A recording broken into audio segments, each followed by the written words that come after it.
आपकी life perfect हो और उसके बाद आपको पता चले ये जो सब था ये सब कुछ झूठ था। आज मैं आपको ऐसी एक कहानी सुनाने वाला हूँ। आज की मूवी का नाम है ड्रीम लवर। 1993 की हॉलीवुड मूवी है। ये एक बहुत ही सही थ्रिलर है। तो चलिए शुरू करते हैं। मूवी स्टार्ट होती है और मूवी का मेन कैरेक्टर रे हमें दिखाया जाता है। ये एक कोर्ट रूम में आया हुआ है। आज इसका डिवोर्स होने वाला है। रे ने अपना लॉयर नहीं लाया होता। जब जज उससे पूछता है कि तुम्हारा लॉयर कहाँ है, वो कहता है कि मैंने उसे फायर कर दिया है। मुझे मेरी वाइफ को उसे जो सब चाहिए वो सब दे देना है, उसे अब फाइट नहीं करना है। इसकी वाइफ ने उस पर चीट किया था, इसी वजह से उसने उससे अब तलाक ले लिया है। तलाक हो जाने के बाद ये एक ही बेंच पर दोनों बैठे हुए होते हैं, एक दूसरे से कह रहे होते हैं कि कितना प्यार वो एक दूसरे से करते थे। रे की वाइफ ने उस पर चीट किया था, ये हमें यहाँ पता चलता है। रे गुस्से में आकर उसने अपनी वाइफ को स्लैप किया था। इसकी वाइफ उसे कहकर जाती है कि तुम बहुत ही अच्छे आदमी हो, तुम जैसा आदमी मुझे फिर से मिलना ये बहुत ही डिफिकल्ट होगा। रे कहता है कि अच्छी तरीके से तुम ट्राई करना। रे इसके बाद उसके फ्रेंड्स के साथ पार्टी में दिखता है। इसके जो फ्रेंड्स है इसका तलाक हो गया है, इसके एक सेलिब्रेशन कर रहे होते हैं। ये उसे बता रहे होते हैं कि बहुत सारी औरतें वहाँ है, अब तुम डेटिंग कर सकते हो और बहुत सारे मजे तुम कर सकते हो। यहाँ इसके फ्रेंड नॉर्मन, लैरी और उसकी वाइफ होते हैं। नेक्स्ट सीन में दिखता है कि नॉर्मन रे के पास आया हुआ है, उसे वो पैसों के लिए पूछ रहा है। नॉर्मन जो होता है हमेशा कुछ ना कुछ स्कैम करता रहता है। इस बार भी उसे $20,000 की जरूरत होती है। रे उससे कहता है कि मैं तुम्हें एक भी पैसा नहीं दे सकता, हम दोनों में फ्रेंडशिप है, ये फ्रेंडशिप पैसों की वजह से टूट सकती है, इसीलिए मैं तुम्हें पैसे नहीं देना चाहता। नॉर्मन बहुत ही इंसिस्ट करता है। उसके बाद वो $10,000 उसे देने के लिए मान जाता है। नॉर्मन जाते जाते कहता है कि जिन लड़कियों से मैं तुम्हें मिलवाता हूँ उन्हें लगता है कि तुम बहुत ही नीडी हो। रे को इस पर गुस्सा आ जाता है, उसे थोड़ा सा भी नहीं लगता कि वो नीडी हो सकता है। ये अब नॉर्मन को कहता है कि अब मुझे लड़कियों से मिलवाना तुम बंद करो, मैं अपने आप किसी लड़की को ढूंढ सकता हूँ। नॉर्मन रे को एक पार्टी में इनवाइट करके चला जाता है। ये जो पार्टी होती है ये आर्ट गैलरी में होती है, यहाँ बहुत सारे बायर्स और सेलर्स भी आए हुए होते हैं। अब इस पार्टी में नॉर्मन एक लड़की से इसे इंट्रोड्यूस नहीं करा था तो लैरी करवाता है। जब इस लड़की से बात कर रहा होता है तो बहुत ही क्लिंगी होती है। रे को इसकी पर्सनैलिटी पसंद नहीं आती और उसे वहां से निकलना होता है। जब वो जाने के लिए टर्न होता है तो लीना से टकरा जाता है। लीना इस पर बहुत ही चिढ़ती है और इसे कुछ भी भला बुरा कहकर चली जाती है। उसके बाद हमें दिखता है कि थोड़े दिन गुजर जाते हैं। एक दिन रे सुपरमार्केट में होता है, वो कुछ चीजें खरीद रहा होता है, तभी लीना उसे फिर से दिखती है। लीना इसे पहचान जाती है और उससे कहती है कि हम पार्टी में मिले थे। लीना के ड्रेस इसने खराब कर दिया था, पर अब लीना ही इससे अपोलोजाइज कर दिया। वो कहती है कि मुझे ऐसा रिएक्ट नहीं करना चाहिए था, मैं एक आर्टिस्ट को इम्प्रेस करना चाहती थी, इसलिए मुझे बहुत ही इम्पोर्टेंट लगता था, पर वो बहुत ही घटिया आदमी था, मुझे उस आदमी से बचाने के लिए थैंक यू। यह कहकर वो आगे चली जाती है। रे को लीना अच्छी लगती है और उससे और कुछ बातें वो करना चाहता है। ये जल्दी जल्दी अपने सब सामान ले लेता है। दूसरे काउंटर खाली होते हैं, फिर भी लीना जिस काउंटर पर होती है उसी काउंटर पर वो आ जाता है। इन्होंने क्या क्या शॉपिंग की है ये वो डिस्कस कर लेते हैं और इसके बाद रे उसे कॉफी के लिए मनाता है। लीना कहती है कि मैं अभी हंग्री हूँ, यानी कि अभी उन्हें डिनर करना चाहिए, ये उसे इनडायरेक्टली वो कह रही होती है। इसके बाद ये होटल में आ गए हैं, ये हमें दिखता है। यहाँ पर लीना रे से कह रही होती है कि किस तरह से वो न्यूयॉर्क से यहाँ आ चुकी है, उसका जो जॉब था ये घटिया था और वहाँ कुछ प्रॉब्लम्स हो गई थी। रे फिर उसे कहता है कि मैंने ये कभी नहीं किया है, सुपरमार्केट से किसी लड़की को डेट पर पूछना। लीना इस पर थोड़ी सी हंस देती है। ये फिर थोड़ी बातें करते हैं और फिर लीना कहती है किसी को जानना उनके बहुत सारे नेल्स निकालने जैसा होता है, कभी भी तुम एक आदमी को पूरी तरह से नहीं जान पाते। जब इनका डिनर खत्म हो जाता है तब वे घर जाने लग जाते हैं। रे लीना को उसके डोर तक छोड़ने के लिए आता है। उसे कहता है कि क्या सिर्फ 5 मिनट के लिए मैं ऊपर आ सकता हूँ। लीना कहती है कि नहीं, 5 मिनट में तुम नहीं जाओगे।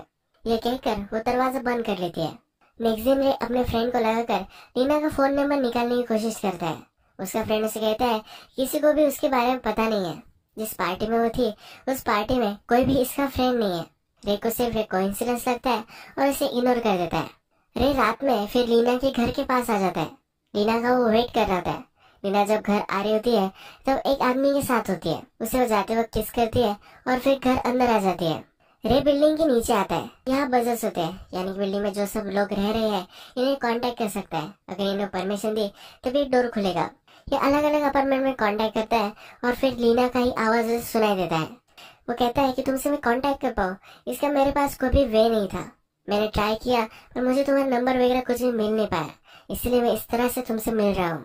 वो कहता है कि क्या हम कभी डिनर के लिए किसी कॉफी के लिए बाहर जा सकते हैं। उसे फिर से डेट के लिए वो पूछ रहा होता है पर लीना अब डोर ओपन कर देती है। रे जब लीना के अपार्टमेंट में आता है तो उसे वो वेट करने के लिए बोलती है। ये शावर में होती है। ये जब फिर से वापस आती है तो रे सीधे पॉइंट पर आता है। वो कहता है कि मैं बाहर ही खड़ा था, तुम जब यहाँ आए तुम्हारे साथ एक आदमी था, वो कौन था? ये कहती है कि वो सिर्फ एक फ्रेंड था और वो गे है, यानी कि इससे कोई भी वरी करने की जरूरत नहीं है। लीना जो होती है अब इससे सही से बात नहीं कर रही होती। जिस तरीके से वो कल बात कर रही थी अब वो जरा ज्यादा सीरियस है। रे को अब ये बहुत ही अजीब लगता है और कहता है कुछ तो बदल चुका है, आज क्या हुआ है? रे बोलता है कि प्रॉब्लम क्या है? ये कहती है कि मैं तुम्हें बहुत ही पसंद करने लग गई हूँ। रे फिर इसके पास जाता है, उसे कहता है कि ये प्रॉब्लम नहीं है। इसके बाद ये दोनों इंटीमेट हो जाते हैं। ये दोनों फिर बेड पर होते हैं तो लीना अपनी स्टोरी सुनाती है। ये कहती है कि मैं जब छोटी थी तो मेरी मदर मुझे बहुत ही मारा करती थी। मेरे फादर सिर्फ इसे देखते रहते थे, कुछ भी उन्होंने नहीं किया था। ये फैमिली में बहुत ही अब्यूज हुई थी। ये फिर रे को कहती है कि मैं सिर्फ बेटी हूँ, इसीलिए सबको लगता है कि उन्हें मुझे पाल लेना है। मैं भी सब लोगों की तरह ही हूँ, मैं भी एक स्क्रूड अप इंसान हूँ। रे कहता है कि मैं वैसा नहीं हूँ, तुम जैसी हो एज ए होल मैं तुम्हें एक्सेप्ट करता हूँ। इसके बाद बहुत सारा टाइम गुजर चुका है और डायरेक्टली हमें लीना और रे की दोनों की शादी है ये हमें दिखाई पड़ता है। इस शादी में रे बहुत ही खुश होता है। उसका फ्रेंड वगैरह उसे कॉन्ग्रेचुलेशन करता है। उसका फ्रेंड नॉर्मन भी लीना की बहुत ही तारीफ करता है। जब लीना और रे इस पार्टी में अकेले होते हैं तब रे के फादर और मदर को देखते हैं। इन दोनों की शादी में बहुत साल हो चुके हैं, अब इनमें प्यार बचा नहीं। लीना उसे कहती है इस तरह से कपल हम कभी भी नहीं बनेंगे। इसके बाद और भी टाइम गुजर जाता है और लीना को बच्चा हो गया है ये हमें पता चलता है। नेक्स्ट सीन में लीना और रे बाहर खाना खाने के लिए आए हुए होते हैं, तभी एक औरत उसके पास आ जाती है। उसे वो सीसी पुकारती है। लीना कहती है कि मैं सीसी नहीं हूँ, उसका नाम वो उसे बताती है। इस औरत को बहुत ही अलग लगता है, उसे वो माफी मांगकर वहाँ से चली जाती है। लीना रे से कहती है कि बहुत बार मेरे साथ होता है, हर बार लोग मुझे सीसी पुकारते हैं, मेरी तरह कोई दिखती है और इसका नाम सीसी है। अब हमें दिखता है कि और भी टाइम गुजर चुका है, इनका जो बच्चा है ये और भी बड़ा हो चुका है। रे एक दिन अपने काम से वापस आता है तो लीना किसी से बात कर रही होती है। इसकी वॉइस बहुत ही सिलेक्टिव होती है तो इसे लगता है किसी आदमी से बात कर रही होगी। रे जब इससे पूछता है तो कहती है कि ये मेरी फ्रेंड थी, इससे मैं बात कर रही थी। रे फिर यहाँ इससे कुछ भी नहीं बोलता और अपने फ्रेंड के साथ हमें बार में दिखाया गया है। अपने फ्रेंड को कह रहा होता है इसका चक्कर चल रहा होगा। उसका फ्रेंड कहता है कि तुम ज्यादा ही पैरानॉइड हो रहे हो, ऐसा कुछ भी सोचने की तुम्हें जरूरत नहीं है। रे इस चीज को छोड़ने के लिए रेडी नहीं होता। उसका फ्रेंड फिर उसे समझाता है कि अगर तुम्हें इतना ही लग रहा होगा तो कुछ हो सकता है।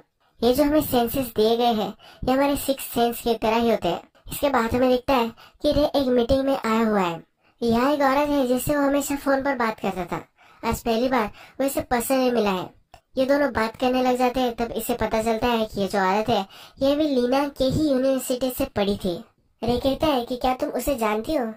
ये कहती है कि वो दिन बहुत ही अलग थे, मेरे बहुत ही कम फ्रेंड्स थे और इसके बाद जो मेरे फ्रेंड्स के साथ कांटेक्ट है वो भी मैंने लूज कर दिया है। वो कहती है कि हमारे प्रिंसिपल हार्ट अटैक से स्टेज पर मर गए थे, यही एक बड़ा इंसिडेंट मुझे याद है। ये जो मीटिंग होती है ये सक्सेसफुल खत्म हो जाती है। ये एक बड़ा कॉन्ट्रैक्ट रे को मिला होता है तो रे बहुत ही खुश होता है। रे घर पर आता है, लीना के साथ डिनर कर रहा होता है। लीना से कहता है तुम्हारी एक फ्रेंड मुझे मिली थी। लीना कहती है कि मैं उसे नहीं जानती। रे फिर प्रिंसिपल का नाम लेता है। वो कहता है कि क्या तुम उसे जानती थी? लीना कहती है कि हाँ वो मेरे क्लास में था। ये कहता है कि उसके साथ जो हुआ ये बहुत ही बुरा हुआ। लीना भी इसके लिए एग्री करती है। यहाँ रे को पता चल जाता है कि लीना ने जो यूनिवर्सिटी उसकी बताई थी ये गलत थी। रे को अब शक होने लग जाता है तो लीना की वो पर्स चेक करता है। इस पर्स पे उसे होटल्स के कार्ड्स मिलते हैं। लीना जब इसे पकड़ लेती है तो रे कहता है मैं पैसे लाना भूल गया था, मुझे पैसे निकालने पड़ेंगे, तब तक के लिए मुझे कुछ पैसे चाहिए।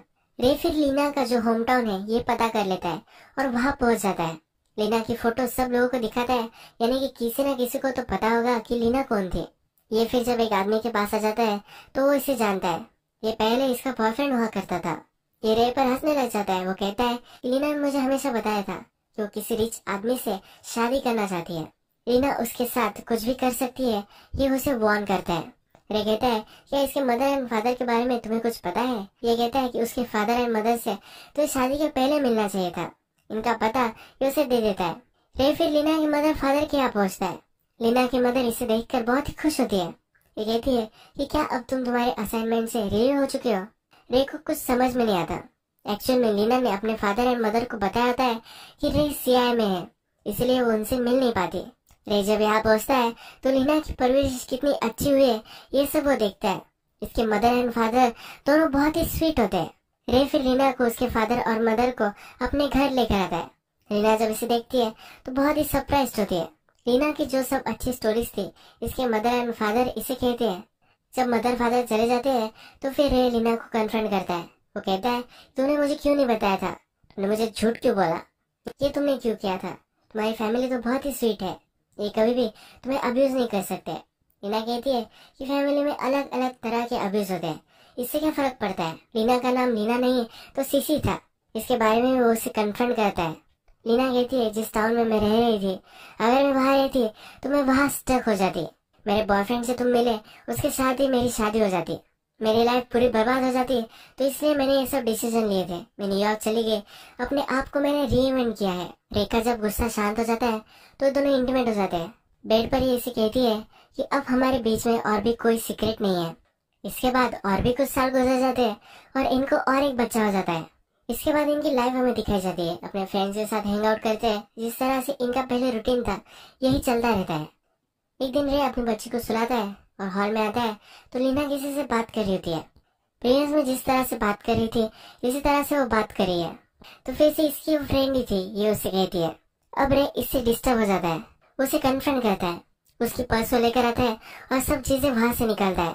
यहाँ एक होटल का सामान इसे मिलता है, ये उसे कुछ भी बता नहीं रही होती है। लीना फिर उठ जाती है, वो कहती है कि अगर तुम्हें कंफर्म करना है तो मेरे फ्रेंड से तुम बात कर सकते हो। वो जबरदस्ती कॉल लगा लेती है और रे जब ये कॉल उठाता है तो वॉइस मशीन पर चला जाता है। रे एक दिन ऑफिस आता है तो उसकी सेक्रेटरी ने छुट्टी ली होती है। इसकी जगह पर एक नई सेक्रेटरी आई हुई होती है, ये टेम्पररी होती है। रे जब इसे देखता है तो इसे वो पहचान लेता है। इससे कहता है कि मेरी शादी पर तुम थी, तुम लीना की फ्रेंड हो ना। एक्चुअल में लीना ने इसे हायर किया था, शादी में इसकी फ्रेंड कोई दिखनी चाहिए इसलिए इसने उसे हायर किया था। रे जब इसे इसके बारे में पूछता है तो ये हाँ कहती है। ये कहती है कि मैंने बहुत सारी चीजें फेक की थी, हम एक दूसरे से मिले थे, ये भी प्लान ही था। मैंने तुम्हें चूज किया था, मैंने तुम्हें एक पार्टी में देखा था, तुम तब मैरिड थे। तब थोड़े दिन बाद मुझे पता चला कि तुम्हारा डिवोर्स हो चुका है, तब मैंने डिसाइड किया कि मैं तुमसे मिलूंगी। जो सब हमारे बीच में हुआ था ये सब मेरा ही प्लान था। शादी में भी एज अ फ्रेंड मैंने उसे हायर किया था। रे को कुछ समझ में नहीं आता। लीना कहती कि मुझे तुम चाहिए थे इसलिए मैंने ये सब किया था। हम सब लोग एक दूसरे के लिए प्रिटेंड ही तो करते रहते हैं, हम एज ए एक्चुअल पर्सन दूसरे को कभी भी मालूम नहीं होने देते। तुम्हें क्या पसंद है क्या नहीं, ये सब चीजें मुझे पहले से मालूम थी। तुम्हें लगता होगा कि ये गलत है पर ये सब मैंने तुम्हारे लिए ही किया था। मेरे कहता है कि हर बार मैं तुम पर बिलीव करता हूँ और यहाँ झूठ ही निकलता है। मेरा हार्ट तुम्हारे लिए मैं ओपन करता हूँ, हमेशा तुम मुझे धोखा ही देती हो। लीना कहती है कि यही तो प्यार होता है, तुम किसी से प्यार करते हो और उसके बाद उनका जो सब फॉल्ट होता है, अगर तुम डिसअपॉइंटेड भी हो गए तो इसके बाद भी तुम उससे प्यार ही करते हो। अपना सब कुछ एक दूसरे को दे देना ये सही प्यार होता है। इसके बाद हमें दिखता है कि रे अपने ऑफिस में लीना का जो क्रेडिट कार्ड बिल होता है ये गलती से उसके ऑफिस में आ जाता है। उसकी सेक्रेटरी ये चेक करती है। रे कहता है कि इसे तुम पे कर दो। सेक्रेटरी बोलती है कि तुम्हें इसे एक बार चेक कर लेना चाहिए। रे जब देखता है तो इसमें होटल्स के चेक इन चेकआउट के बहुत सारे डिटेल्स होते हैं। यहाँ बहुत बार वो एक ही होटल में गए हुए होते हैं। रे लीना को कॉल करने की कोशिश करता है पर लग नहीं पाता। ये गुस्से में ही घर आ जाता है। रे फिर घर में रिसिप्ट ढूंढने लग जाता है। ये पूछती है कि तुम ये क्या कर रहे हो। रे कहता है कि तुम हमेशा होटल में जाती रहती हो, उसकी रिसिप्ट में ढूंढ रहा हूँ। लीना कहती है मैंने उसे फेंक दिया है। रे कहता है कि किसके साथ तुम थी। वो बहुत ही चिढ़ गया होता है। लीना उसे और भी चिढ़ाने के लिए कहती है क्या तुम्हें मालूम नहीं है ये तुम्हारी जान पहचान का कोई है। मेरी फ्रेंड का नाम लेकर मैं उससे बातें करती रहती थी।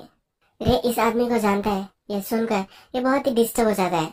लीना उसे चिढ़ाने लग जाती है तो रे उसे स्लैप कर वहाँ से गुस्से में बाहर चला जाता है। थोड़ी देर बाद जब ये घर पहुँचता है तो वहाँ साइकियाट्रिस्ट आया हुआ होता है। ये कहता है कि लीना से तुम्हें दूर रहना है। ये लीना के पास जाने की कोशिश करता है पर वहाँ पुलिस भी होती है। रे आउट ऑफ कंट्रोल हो जाता है तो पुलिस उसे अरेस्ट कर लेती है। इसे डायरेक्टली मेंटल हॉस्पिटल में रख देते हैं। लीना ने प्रिटेंड किया होता है कि रे ने उसे बहुत ही मारा है। अपने पूरे फेस पर इसने जख्म कर दिए होते हैं। मेंटल हॉस्पिटल में लीना फिर रे से मिलने के लिए आती है।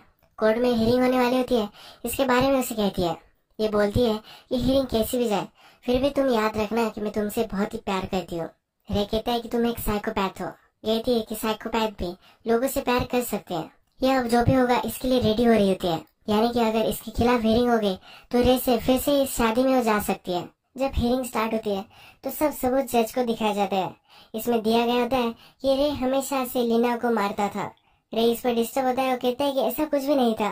रीना की थेरेपिस्ट हुआ होता है, वो बोलता है कि हमेशा इसके बॉडी पर ब्रूजेस थे। जब मैं इससे पूछता था तो वो बोलती थी इसके पति ने इसे दिए हैं। ये कोर्ट में यह भी पेश करते हैं कि इसकी जो एक्स वाइफ थी इसको भी इसने मारा था। रे वायलेंट है, इसी वजह से इसे मेंटल असाइलम में ही 1-2 साल रहना चाहिए, ये जज को बता रहे होते हैं। जज फिर रे को एक चांस देता है उसे क्या बोलना है ये बोलने के लिए। ये सब कुछ जब बताता है तो इसका उसके पास कोई भी प्रूफ नहीं होता। होटल्स की जो रिसिप्ट थी ये भी चल गई थी और जो होटल के सब लोग हैं ये लीना को नहीं पहचानते। लीना की जो फ्रेंड थी जिससे वो फोन पर बातें करती रहती थी ये भी फेक उसने इस कोर्टरूम में लाई हुई होती है। इससे क्वेश्चन पूछे जाते हैं और लीना की स्टोरी जो होती है ये पूरी तरीके से सच है, इन सबको यही लगता है। अब इस हियरिंग में रे को मेंटल असाइलम में भेजना है ये फिक्स हो जाता है। जब वे हॉस्पिटल में होता है तो इसे बहुत सारी गोलियां देकर हमेशा सीडेटेड रखते हैं। यहाँ उसका एक फ्रेंड बन जाता है। रे को फिर आइडिया आता है उसकी फ्रेंड की मदद वो लेने वाला होता है। जो सब इसे गोलियां दी जाती है ये अपने फ्रेंड को दे देता है। ये फिर एक कॉल लगाता है। इसकी फ्रेंड की जो वाइफ थी इसे इसने कॉल लगाया होता है। रे की भी अच्छी फ्रेंड होती है। जब वे इसे मिलने के लिए आती है तो वे बाहर आ जाते हैं। रे कहता है कि लीना का चक्कर मेरे फ्रेंड के साथ चल रहा था, ये कौन था ये मुझे पता नहीं है। उसकी फ्रेंड की वाइफ उससे कहती है कि मेरा ही पति था जिसके साथ इसका अफेयर चल रहा होगा। मैंने मेरे हस्बैंड के पास एक अलग प्रॉपर्टी के पेपर्स देखे थे। लीना और उसका हस्बैंड ये तलाक हो जाने के बाद बहुत सारे पैसे उन्हें मिलने वाले होते हैं, तो इसके बाद वो वहाँ जाकर रहने वाले होते हैं। रे फिर अपनी फ्रेंड से एक मदद मांगता है। वो उसे लीना को कॉल करने के लिए कहता है। वो लीना को कहती है कि प्लान में कुछ लूप होल है, ऐसा रे कह रहा था। रे को लीना से मिलना है, ये लीना को वो कॉल कर बता देती है। रात में रे अपने फ्रेंड को कहता है मैं $100 देने वाला हूँ, जब मैं तुम्हें कहूंगा तुम्हें कुछ काम करना है। नेक्स्ट दिन रे लीना से मिलने के लिए आता है। जो हॉस्पिटल का जो स्टाफ होता है ये लीना को उसके पास भी जाने देता है। उन्हें लगता है कि रे बहुत ही सीरियटेड है, ये लीना को कुछ भी कर नहीं पाएगा। जब ये दोनों बाहर आते हैं तो हॉस्पिटल का एक स्टाफ इनके पीछे होता है, इन पर नजर रख रहा होता है। रे का फ्रेंड फिर उसके पीछे आता है और इसे तंग करने लग जाता है। ये हॉस्पिटल का गार्ड इसके फ्रेंड का पीछा करते करते इसके पीछे भागने लग जाता है। रे और लीना बहुत ही आगे आ जाते हैं। रे फिर लीना से कहता है कि बहुत ही अच्छा तुम्हारा प्लान था, तो तुम्हारे प्लान में एक फॉल्ट है, तुम यहाँ नहीं आती, पर तुमने ये जो सब मेरे साथ किया है ये तुम फिर से वापस करना चाहती हो। तुम्हारा जो फुल प्रूफ प्लान है इसमें लूप होल कैसे हो सकता है, इस क्यूरियोसिटी से तुम यहाँ आई हो। रे फिर इसे पकड़ लेता है। ये कहती है कि मैं चिल्लाऊंगी। रे कहता है कि तुम नहीं चिल्ला पाओगे। रे बोलता है मुझे जो बताना है मैं तुम्हें बता सकता हूँ, पर इससे पहले तुम्हें मुझे किस करना है। ये दोनों जब किस कर लेते हैं तो कहता है तुम्हारा प्लान बहुत ही सही था, पर तुमने जो लास्ट चाल चली है ये गलत चली थी। मैं अब मेंटल हॉस्पिटल में हूँ, अगर मैं पागल हूँ तो मैं जो भी सब एक्शन लूंगा इसमें मैं अकाउंटेंट नहीं रहूंगा। मैं अगर तुम्हें यहाँ मार देता हूँ तो लीगली मुझ पर कोई भी केस नहीं होगा। 1-1.5 साल में यहाँ से मैं बाहर निकल जाऊंगा। रे फिर इसको पकड़कर इसका गला दबा देता है। इसके बाद टाइम गुजर जाता है और हमें दिखता है कि रे अपने बच्चों के साथ पार्क में आया हुआ है। इसके बच्चे जब उसकी मदर के बारे में उसे पूछते हैं तो वह कहता है कि तुम्हारी मदर बहुत ही अच्छी थी, इनके मदर के बारे में कोई भी गलत चीजें इन्हें इसे नहीं बतानी। एक पॉजिटिव और अच्छी परवरिश इन्हें वो देना चाहता है। अगर हम रे के बारे में सोचे तो ब्यूटी को ही हमेशा इसने प्रेफरेंस दिया था। ये कहता था कि एज अ पर्सन वो लीना को चाहता है, पर जब लीना ने उसे सब कुछ सच बता दिया था पर फिर भी उसने उसे चांस दिया था। रे लीना से बहुत ही प्यार करता था, इसलिए वो उसे फंसाती रही और ये फंसता रहा। मूवी के लास्ट में उसके चिल्ड्रन उसके साथ है तो उसकी फैमिली उसे मिल गई है। लीना से बदला लेने के बाद ये हॉस्पिटल से बाहर आ चुका है। उसे जो फैमिली चाहिए थी ये फैमिली भी उसे मिल चुकी है। इसके बच्चे ही अब इसकी फैमिली है, इनको अब वो अच्छी एक परवरिश देना चाहता है। यही मूवी एंड हो जाती है। अगर आपको वीडियो अच्छा लगा होगा तो प्लीज इस वीडियो को लाइक कर दीजिएगा। मैं ऐसी बहुत सारी मूवीज आपके लिए लेकर आता रहता हूँ, प्लीज चैनल को सब्सक्राइब कर दीजिए और बेल नोटिफिकेशन आइकन दबाना मत भूले, यानी कि आपको सब मूवीज मिलती रहे। हम फिर से मिलेंगे और एक नई मूवी के साथ, तब तक के लिए थैंक यू और आप अपने आप का ख्याल रखिए।